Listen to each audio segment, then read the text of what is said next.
Welcome back to Advertising is Dead. We're talking to Ketan. I'm happy we're finally doing this, Ketan. We've been talking about doing this, and I am the guilty party here for like, okay, we're doing this, but I haven't started recording for Advertising is Dead yet. But we're finally doing this, and I'm so happy to be chatting with you today. No, likewise, man. It was an honor to be out here. I know we've been talking about it for a while, but I think there were lots of travel. There was this, and then I got busy. So I think it's Yeah. good we finally doing it though. Yeah. Um, and one of the reasons why I want to kind of get you in is because you've been through a journey in this space, in the entire fitness ecosystem.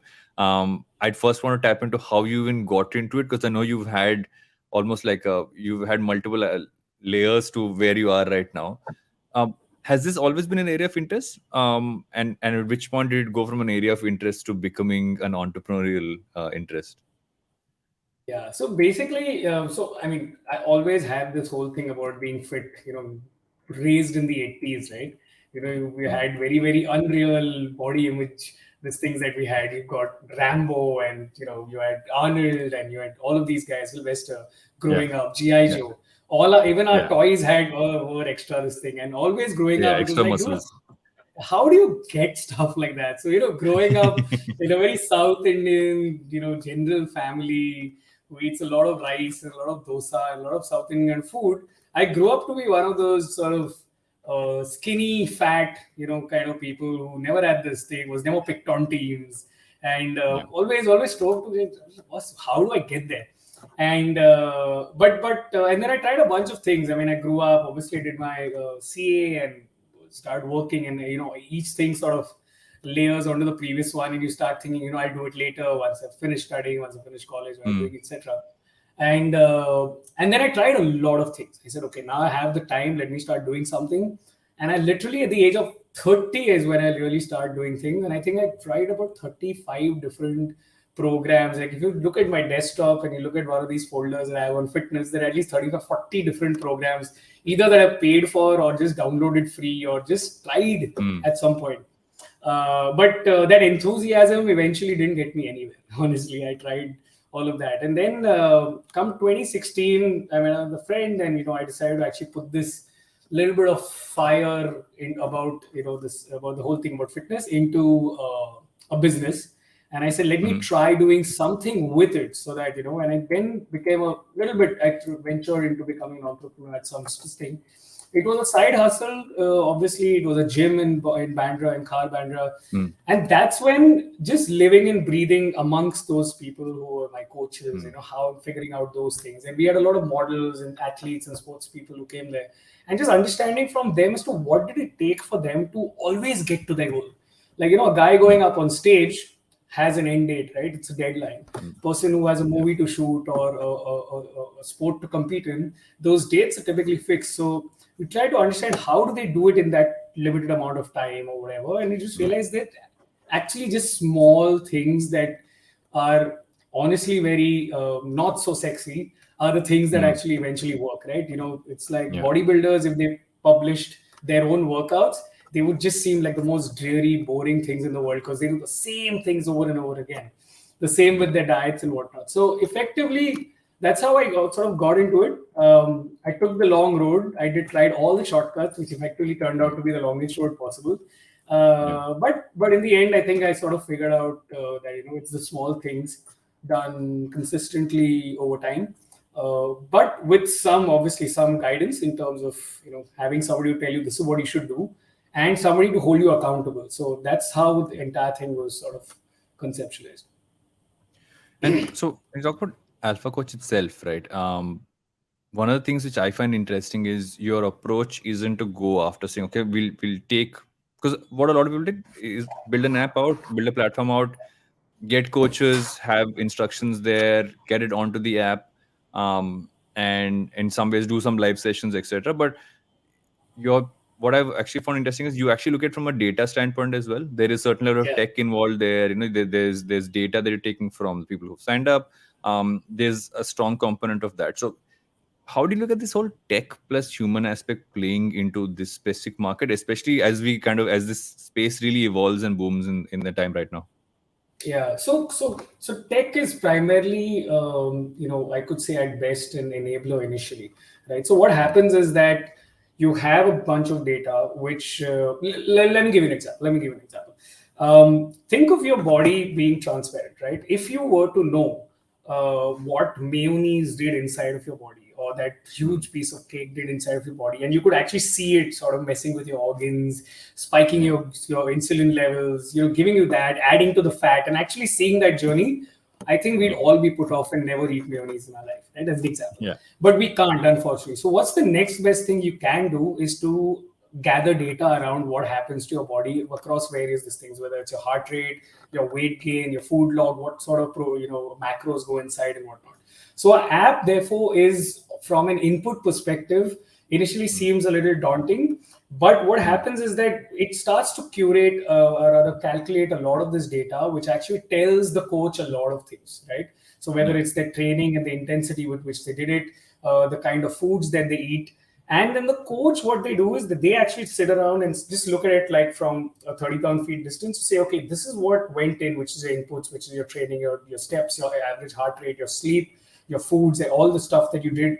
And what was the impact or the output of that, which is probably, you lost weight, you did not lose weight, you had a good week or not, etc. Right? And yeah, then they actually sit and say, okay, now this, they marry the two and they say, okay, now this is what you should probably focus on the next week, right? So that's how we sort of marry that very, very important element of human coaching or mm, old school coaching with new age technology, right? yeah, Now we're going one step further in our new application as well. So what we'll do is now there's a bunch of things. I would say 80% of what a coach does in terms of the time spent, or not the value they mm, bring to the table, but the time spent is a lot of the numerical stuff, right? How many hours have they slept, calories in versus calories out, how much caffeine did they have, what were the steps, so how many calories do we think that the client effectively burned.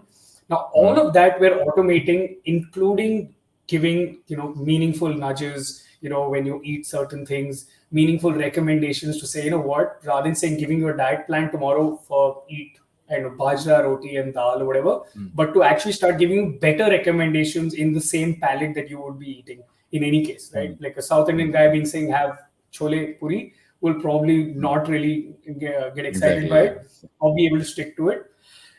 Sorry. um, but depending on what they actually eat on a regular basis, you'll start getting that. And it's not even giving you an option like have a yogurt versus having chips, because the taste and texture is completely different, but actually Mm, telling you, okay, instead of Lay's chips, maybe have makhana, right? mm, Instead of that ice cream, maybe have a piece of dark chocolate. Satiety wise is the same, but it is sweet, it is a dessert item, and so on and so forth, right? So yeah. again, we're building more tech on top. So then the coach really becomes a pure accountability partner, where they say, listen, there are three things that people struggle with when it comes to fitness, that we, at least that we've sort of narrowed down and identified. One is decision fatigue, which people have a Mm, big problem with, where they don't know. We're in an age where there's too much information, right? yeah. Yeah.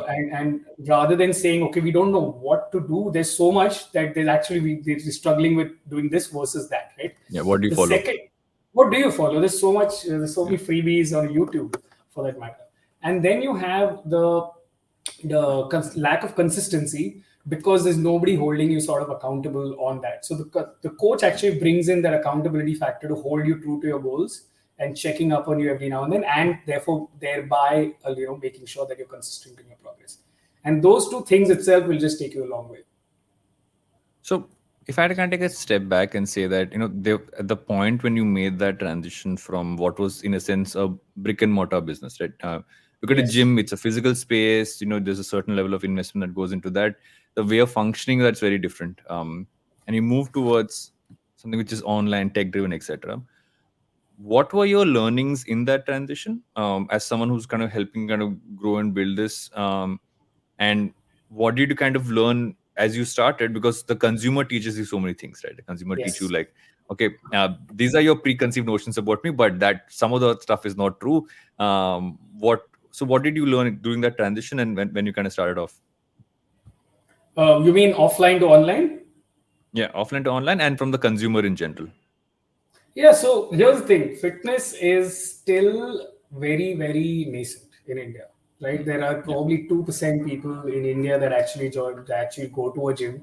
There are a few more people who try doing things outside, like walking and some home Mm. workouts and some yoga and whatnot, right? But it's still something that people will meme about, will have Mm. memes about. Health, on the other hand, slightly different, right? Yeah. Where people won't actually joke about it.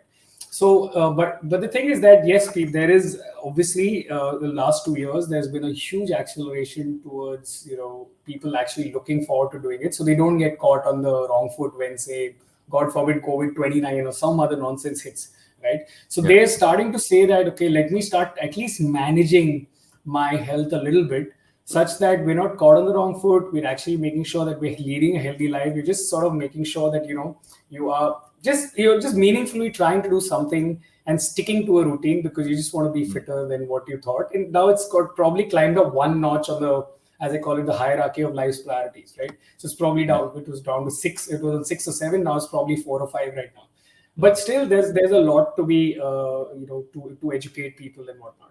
What's also happened over the last 4 or 5 years is lots of apps that have come out. They've taught people about the importance of food logging, the importance of this thing. So that's also helping us sort of change, or rather, we don't have to re-educate people or educate people from scratch. Mm. When it came to people in the gym, these people came there to train, right? Yeah. Versus people outside, people at home or people using our application. We are allowing them to train at home, but we're also telling them that other things are other important. So Mm. just the whole fact that being able to teach them that it's not just I train so I can eat well, or I want Mm. to eat less so I can just, or and I don't want to train because I just want to lose weight. There are lots of learnings that have come about on just that, on those couple of factors that actually happen, because you're trying to sit at a distance, literally like how we're sitting and recording this thing right now, Yeah. versus being there in person and egging you on to sort of train harder, right? So it's very Mm. one-dimensional versus two-dimensional. The other thing is that food logging in itself has become sort of, I wouldn't say commonplace or mainstream yet in India. I think globally it's far Mm. more this thing, because we've also grown up, right, being told don't Mm. count how many chapatis you eat. Like, Yeah. even our Yeah. mothers used to tell us don't count how much you're eating. But in Yeah. India, that's the thing. So everything has to be looked at from that lens to see, okay, what is it that we actually grew up with? What are the things that we were told? Mithai after a meal is just a given, right? In Yeah. household, it's not even like you Yeah. don't even give thought to it. It's like a meet Yeah. immediately after Yeah. eating, right? So on Exactly. those things, yeah. So those are things that we need to keep in mind all the time when we're trying to suggest a diet, and just trying to be little more, I would say, subtle when it comes to changing those behaviors one at a time, Mm. versus this thing on the online piece, especially because that's where you're not really in person. You can't radiate so much of that energy back in as much, but you're sort of doing it a little bit of distance and through the keyboard, right? And actually just sort of giving Mm. that stuff. So that's I would say a lot too. Very very different between the two models. Yeah.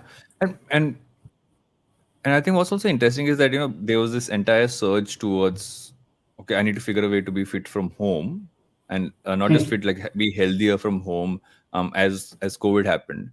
And now Yeah. you're at a point when things have opened up to a large extent, so people are also kind of getting out. So have you seen almost like a change in how you approach it, as things have opened up, basically saying, okay, when the consumer at that point couldn't leave the house, so they wanted something, basically what I can do at home, but today they might also want to do, let's say, a community activity or kind of get together. So how you seen that change? And from a consumer standpoint, are you seeing the consumer kind of saying, no, I don't want to just do stuff at home, or is that pretty much par for course even now? So even when we back in the day when we first started, and things that sort of slowly opened up. So we don't do only, for example, home workouts. We Hmm. customize it to each and every individual. So for example, I know I've seen your videos. You train a lot at home, and then I've Yeah. seen some outdoor stuff. Well, I go to the Yeah. gym literally every day, right? Yeah. So So both of I do a us, mixture of all things. Yeah. Yeah. So I haven't seen many gym videos of yours for sure, but yeah. but the thing is that it would be a mix. It would be different for you and different for me, because I have a certain type of thing. 100%. My body type, my structure, my diet, my goals, everything's different. So Yeah. what we do is we don't it's in fact what we prescribe. The best combination is to do 3 to 4 days of very very good. I won't say very intense, but good amount of weight training, supplemented with a good amount of movement. Now that could be cardio, that could be dance, that could be whatever, just to make sure that your heart rate is up and you're burning enough calories and you get enough steps through the day and so on and so forth, is the best way to do it. So with the things opening up, it's actually been sort of better, because now people are more open to sort of stepping out and actually going out to the gym and getting better results, because they're going and lifting real weights. Because the thing with real weights is that there are micro increments or improvements that you can make with 1 kg plates and half kg plates. But in a push-up, you can only do a box push-up, an inclined, and whatever, slanting, and full push-up, right? So it becomes very difficult for us to sort of coach them on that. And then it's more about us, therefore, not doing, like we don't do like Zoom classes, right? So we build structure for them into the system. So what we specialize in with people who are extremely busy in general, we help build the structures and systems, strategies, and we give them those techniques that build into their calendar, so they're able to do it.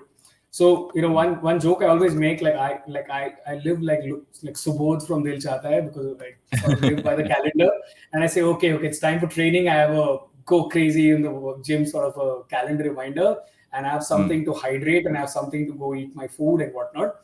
And it's not just the fitness piece, but also, okay, I need to sit and work on a document, or I have this podcast, or whatever that is there.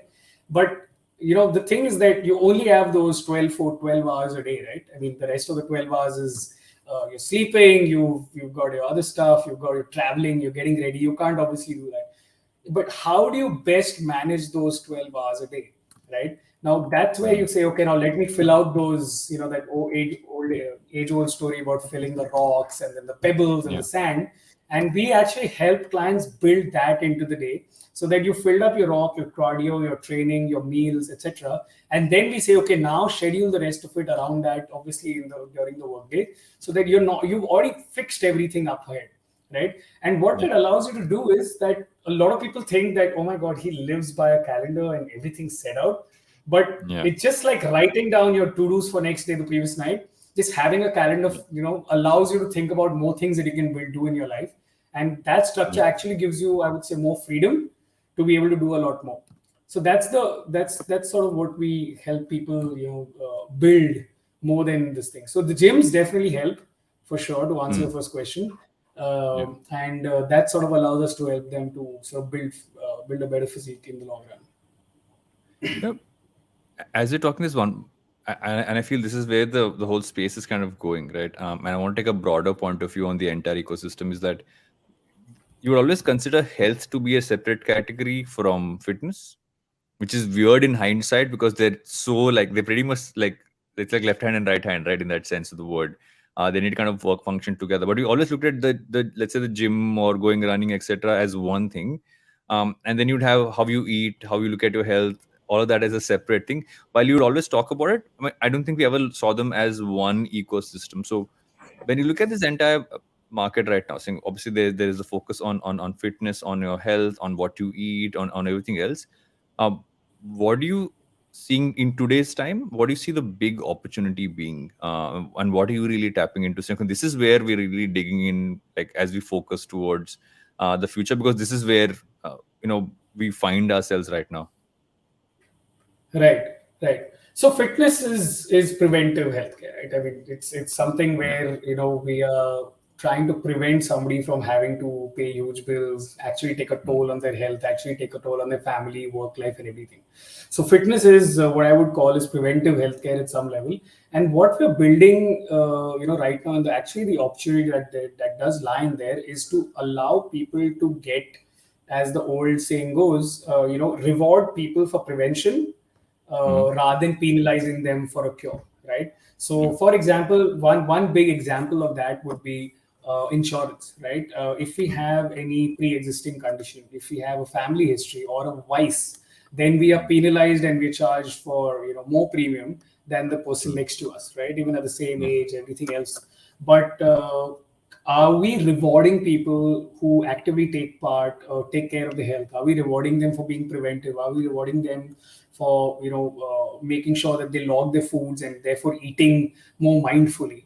Are we rewarding them for having a better average lower resting heart rate, right? And so on and so forth, and so on Yeah. and so forth. So that's a big opportunity, I think, that people are now looking towards. A couple of companies are definitely looking at that. We have it in our product roadmap as well, in which we're actually talking about building a very robust system to demonstrate that this person is truly looking forward, looking after their health and truly making sure that they are healthier than the person next to them, and therefore they need to get rewarded in some manner or the other. Now, whether that's insurance premiums, whether that's getting more access to better quality, gyms and spas and professionals, or whether that's simply just e-commerce and giving them discounts on whey protein as an example, right? So Yeah. it's about getting them to in rather incentivizing people to actually stay healthy and do that. So I think that's a massive opportunity going up ahead. Some larger insurance companies globally also looking at this, and we're building a system of calculating something. We call it the daily alpha score. Currently, it's based on 4 or 5 parameters, but as we go along, we're building about 16 more that will come about, Nice. which can't obviously be gamed. This thing, some food log related things can surely be gamed, but not everything can be gamed, and it'll be like think of it Exactly. as a credit score which has to remain Yeah. at a certain level over a 3-month period, and then you start getting the benefits of it. So it'll literally take a guy a lot of time to actually sit and game that stuff. And then if you can maintain that, sort of a fitness score or a daily alpha score, then that will allow you to get all of these benefits in the long run. So that's something that we're largely working on to make sure that the ecosystem really benefits from this, right? And if you look at the thing about between fitness and health, I think overall between both of them, the fundamentals remain exactly the same. Now, whether we do something, everything sort of leaves a path or a pattern. And it's like how you do something, it's everything, right? Now, if you brush your teeth and that's a Yeah. habit that you do twice a day, then if we put you on a better habit of, okay, now start flossing as well, you'll start doing that as well, right? The Yeah. same with fitness, health, anything, right? Everything has to be done in, I would say, a slightly measured fashion, and everything has to be rather than go hard and go home.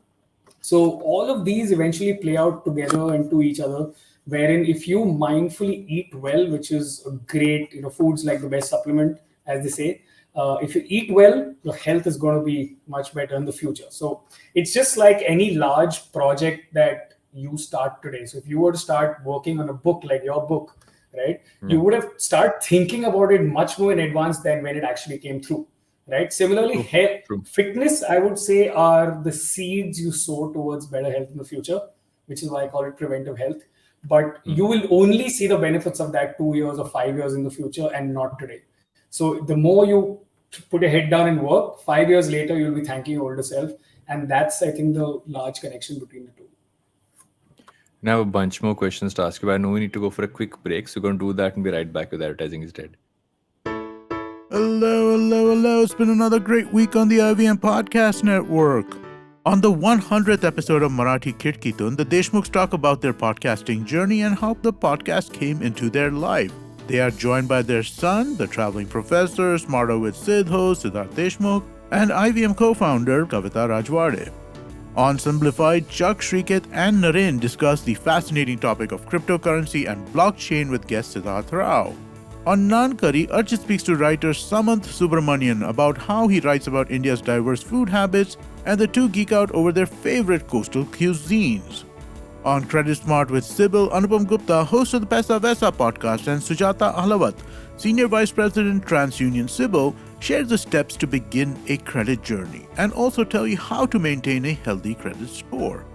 On Postcards from Nowhere, in episode 10 of his series, Ireland Unraveled, Utsav uncovers the story of Magdalene Laundries and how it relates to an alternative rock band and a boy's search for his mother. Once again, I'd like to remind you all about our merch store. Go check it out on the website, ivmpodcast.com. There's a tab for a shop. Click that and it'll take you to our store. Also, do follow us on social media. We're IVM Podcast on Twitter, Facebook, Instagram, and LinkedIn.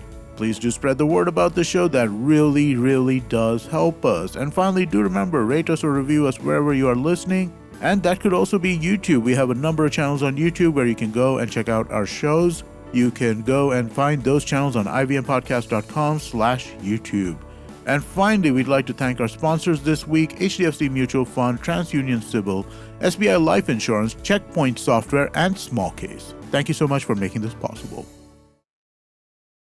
Welcome back to Advertising is Dead. We're still talking to Ketan.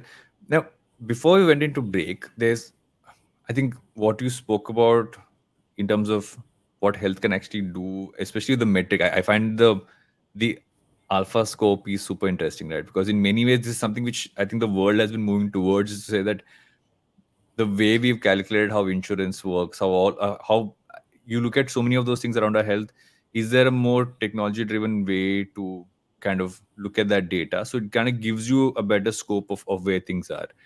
Um, and as you go deeper into that, do you see this almost evolving to saying, till now it's the choice of what you want to do in terms of workout? Like you said, like, I might be someone who might want to go, work out from home, or someone who might just want to run, etc.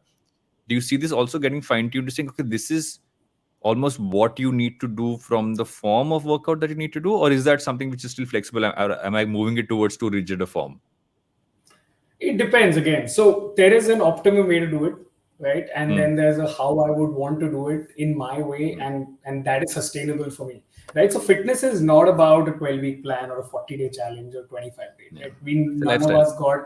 us none of us get fat in 12 weeks, right? And if you have 20 kgs, 40 kgs to lose, it's going to take its time. And then it's also not the end of the journey there, right? Fitness has to be there to be okay. Fitness, according to me, is being independent at the age of 90. Fitness is also about going and partying full night, in a full moon party and lasting and seeing the sunrise. Fitness is about playing with our kids, going for that trek. Everything is fitness. Eventually needs a little bit of that. So the idea is to slowly pile on better habits over time. And the most effective training plan or diet is what you can sort of sustain, right? So we obviously have a best practice that's possible. That's, you've got to follow that. Having said that, if you don't enjoy it, if something that you just find difficult, why don't we try something else, right? So we've had a client who basically just did not want to train, and she had some other medical issues and whatnot, and we said, okay, let's just start measuring in your food first, and then let's just start getting a few steps into 4,000 steps and 6,000 steps, and then eventually we got her to start training twice a week. And then that medical issue, it's called tinnitus, it just vanished. It was a ringing sound and this thing. And that happened only when she started training. But she didn't want to start training to begin with. And that training would probably, she started training in the 5th month of coaching, right? So it's a very, very long game. Our company is also called TLG TechFit because it stands for the long game. And it's actually the way and the ethos with which we sort of coach, because we honestly believe it's, you can throw out 12-week transformation pictures, but then you end up losing the same 10 kgs over and over and over again, and there's no point of that, because you're not getting anywhere, right? It's just spinning your wheels in the mud every single year, perhaps. So that's the way we sort of think about it. How have you looked at your growth strategy in terms of just like kind of building, adding more consumers to the platform, marketing, etc.? What have you seen from inception to now that's really worked? And because community also plays a large part in anything which is around fitness, right? So how have you looked at kind of growing that aspect, and also kind of, because your core thing is still personalized, so how does that mix kind of work, especially when you're talking to the consumer and kind of getting them onto the platform?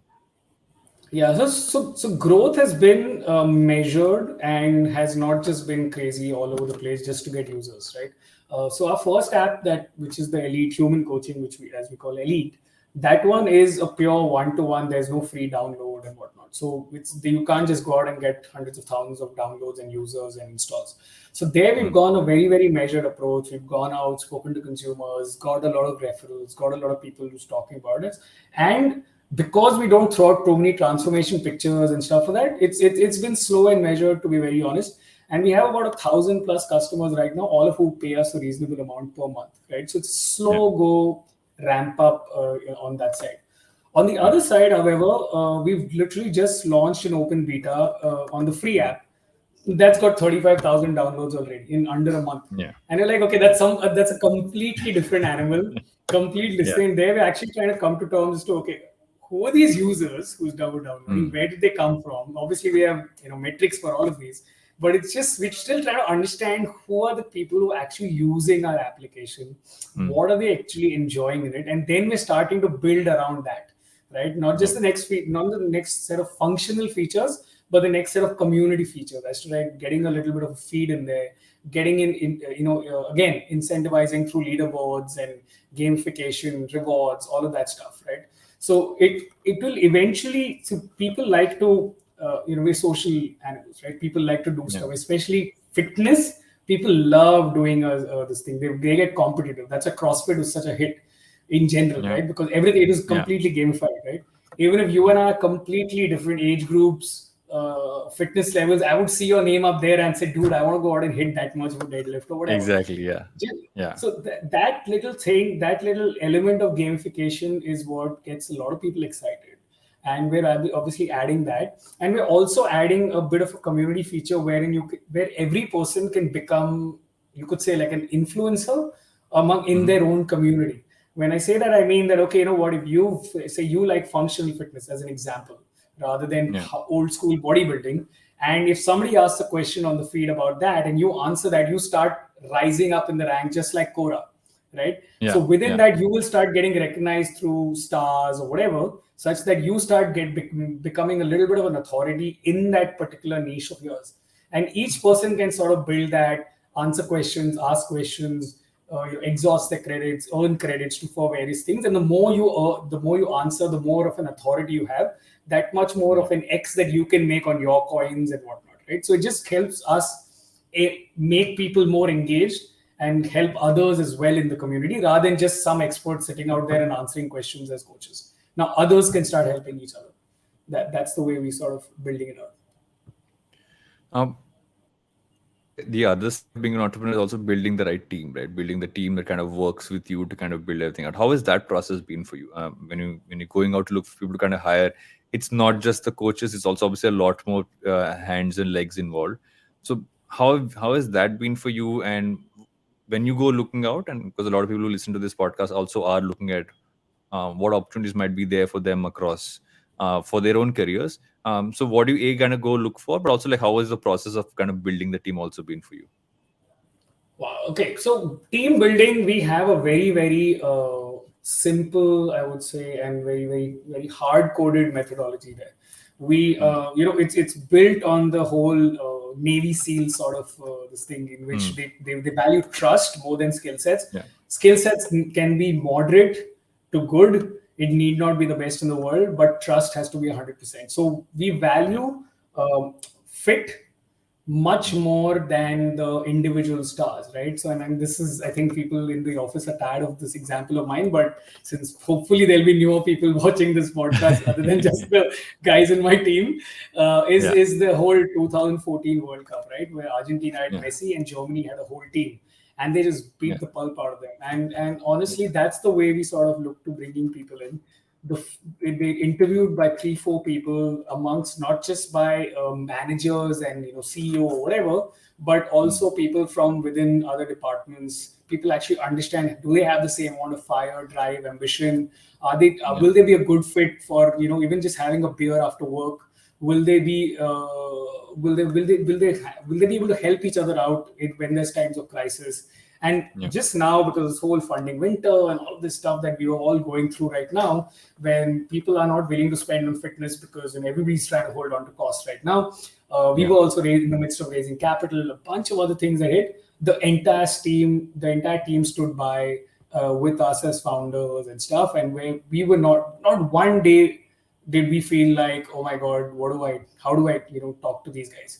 And every all teams call we had, we leveled with them because we knew they'd be mature enough and they wouldn't just say, oh my God, these guys are in trouble, we're going to just head out. But they all stuck around, they all they all understood. And that's the way, I think, in my mind, that's the only way a team is really built. So we borrowed, obviously, these are not original ideas, but people should read the Netflix culture deck written by Reed Hastings. And honestly, it's had a profound impact on us in terms of how we look at things, how we look at people. They're not just resources, but actual humans that you're not like filling a role, right? You're actually bringing on other people who can meaningfully add to your life and not just that role or the job that they need to be doing. So that's I think in a nutshell how even aspirants should look at how they will contribute to a company in the future.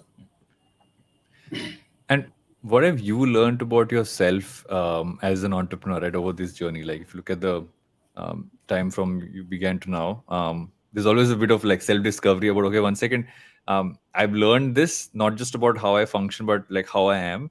What has your learning been about yourself?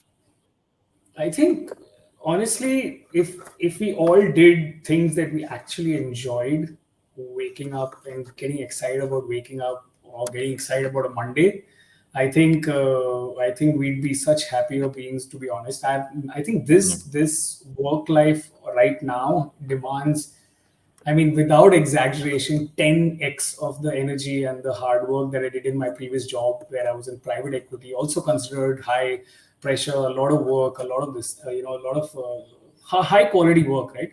Yeah. But it doesn't, like, this doesn't tire me. I go for 12 hours straight. It's just something I feel like I can do for the next 20 years. And I mean, it just gets me very excited about it, right? So it's a bit of the passion, it's a bit of the purpose that is trying to help people out. And I just wish everybody finds that at some point in their life, the way I did. I mean, I found it at, I mean, I quit my job at like 42 or something. It was last year, and I went full time into this. And a lot of people do find it at 20, and a lot do not ever, right? They just go and do their jobs for 40 years and retire. But it's outstanding to find what you truly love and do. And when you wake up and you realize, oh my God, today is another good day, and it could be a Sunday, right? And it fires up to say, okay, today is the day I'm going to get this done, rather than just saying, oh, you know what, it's my weekend, or it's a long weekend, or let me just sort of enjoy myself. It actually fires. When you do stuff that teaches you more about yourself, when you do stuff that actually impacts others, it actually energizes you much more than it tires you out. You will be tired physically at the end of the day, but mentally you never, like, stress only happens if you don't enjoy what you're doing, right? Or you're not doing what you're supposed to be doing. That's another aspect. But generally speaking, if you don't enjoy what you're doing, even if you're doing it diligently, at the end of the day you just feel spent. This one, it's actual physical tiredness, but mentally you're like charged as always. So that's something that I honestly learned over the last 1 year. Towards the later part of every episode, I ask my guests a set of questions. They're actually almost like a moving away from all that we've spoken about. But for you, I'm interested to see what you kind of respond with. What do you spend a lot of time doing outside of work that keeps your interest? What's your favorite thing to? What do you unplug from work and plug into that you're excited about? I mean, if non-fiction podcasts and videos are considered fun, then I do a lot of that. But yeah, Netflix, I mean, honestly, best way for me, and that I feel like brain dead viewing, just like helps me relax for a weekend, to be very honest. Yeah. And since you mentioned anything you listened to or watched recently that you'd recommend? Oh, the Kunal Shah podcast on the Knowledge. I think the Knowledge Project, was it? I think incredible. Yeah, I think it was that one. Those 2 hours were one of the most insightful things I've ever listened to. Yeah. What can you put together in an instant? A spreadsheet. I'm surprised how this answer hasn't come across this often. Hasn't been said that often, because I think most of us spend so much time on spreadsheets that should be one of the first responses. But I haven't heard this one in a while now, and this question's actually been there since episode 1 of the show. What's the best piece of advice you've gotten across your journey? Advice, oh God, there's so many of them actually. But I think one of the biggest piece of advice that I've got is the what if, right? So I used to always, honestly, be this person who thought about the what if this doesn't go well? What if that client doesn't this thing? What if my boss doesn't like what I did or whatever? And the best life-changing advice that I got from this really good friend of mine on a mentorship group was turn that what if into a positive, right? What if this is the best conversation of your life? What if this, that you go out and submit your proposal and they give you a standing ovation? You will go in there with so much more confidence and positivity that you will actually go out and crack it, right? And that's exactly what I try and do it every single time. Like, honestly, I haven't done a podcast like this in a while now, and I was like, oh my God, I'm going to be like, I hope I don't slip up. right? Or say something stupid. And I was like, no, what if this is the best podcast interview ever? So I just came with that Exactly. mindset and I sort of, right? Yeah. No, I think that's fabulous advice, right? I think oftentimes we stop ourselves because of the what ifs, like you said, and Yeah. it's kind of It's, flipping it's, that it's, around. Yeah, it's the weight of the shield that wears you down more than anything else. Yeah, And there are no yeah, arrows coming, right? And 90% yeah, of the time, there are no arrows. It's how we overthink and you tell yourself all these things. And you always carry that shield thinking, okay, there's something coming my way. And if you can yeah. just let go of that shield for once, you'll be able to attack so much easier, right? So that's, I think, that's been the life-changing advice for me, to be very honest. The show's called Advertising is Dead. But I want to ask you to kind of close this off saying, what do you see is going to keep this entire space alive going ahead? The entire ecosystem across fitness, health, etc. Just kind of the industry within it. What do you think are the key things that are going to keep it alive going ahead? Okay, not the best advertising professional, but I think honestly, good, meaningful content, educating people about what it really means to be healthy, and just busting so many of those myths out there about eating, about diets, about slimming teas, about all kinds of weird things that people do. Yeah, It honestly, if we can just as an industry, and I honestly don't think of competitors as competitors. I think they also try to do a good job. They also started from the right intentions, and eventually commerce and funding and all of those things push us to do more and more and more.